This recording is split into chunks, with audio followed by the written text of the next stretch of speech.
Монгол Улсын ерөнхийлөгчийн тамгын газрын 125 дугаар тоот захирамжийн дагуу байгуулагдсан хүнсний хувьсгалын дэргэдэх эрдэмтдийн зөвлөлийн 4-р хуралдаан боллоо. Хуралдаанаар пестицидийн талаар өргөн хүрээнд авч үзэн түүний асуудал, хэрэглээ, хяналт шалгалт зэргийг хэрхэн шинжлэх ухаанч байдлаар шийдвэрлэх талаар эрдэмтэд судлаачдын байр суурь дүгнэлтийг тодрууллаа. Хүнсний хангамж, аюулгүй байдлын эрдэмтдийн зөвлөл байгуулагдаад хуралдааны хийж байгаа маш их ажил хөрлөлт.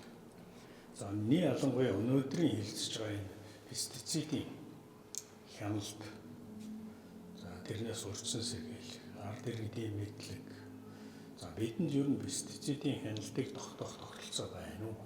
Ард иргэдийг одоо пестицидийн хорлол, пестицидийн стандартыг барихгүй болох байсан байна.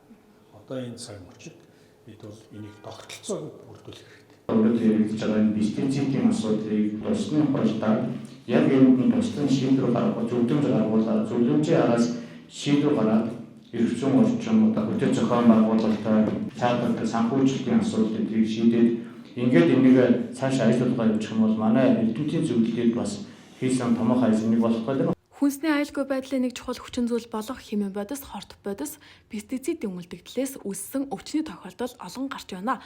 Тухайлбал Дэлхийн эрүүл мэндийн байгууллагын мэдээнээс пестицидийн хэрэглээнээс болж жилд дунджаар 2 сая гаруй хүн хордож 42 мянган хүн амнасаа алддаг гэсэн мэдээ байна.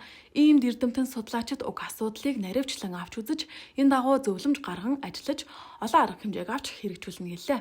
Монгол улсын хэмжээнд бол пестицидийн асуудлыг бол одоо хяндаг, шалгадаг тийм одоо сүлжээ тийм юм бол байх ёстой. Энийг бол одоо зөвлөмжөнтэй бид нар тусгаж өгөх зүйтэй. Нэгэнт бий болсон энэ хөрөнгө, нэгэнт бий болсон энэ боловсон хүчнийг ашиглаад бид нар улсын хэмжээнд тулгараад байгаа юмдаа нэг асуудлыг шийдчих гарцыг олж өгье гэдгээр ингэж явж байгаа.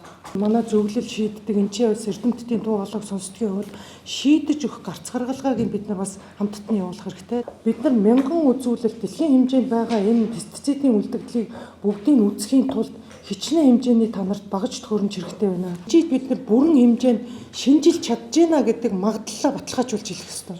Хуралдаанаар ургамлын гаралтай хүнсний түүхийд бүтээгдэхүүнд пестицидийн үлдэгдлийн хэмжээг тодорхойлох, эрүүл ахуйн болон стандартын шаардлага хангаж байгаа эсхийг тогтоох, энэ чиглэлийн судалгаанд холбогдох мэргэжлийн байгууллагууд болон төрөөс онцгой анхаарал хандуулж мэргэжилтэн болон лабораторийн чадварыг сайжруулах шаардлагатай зэргийг чухалчиллаа.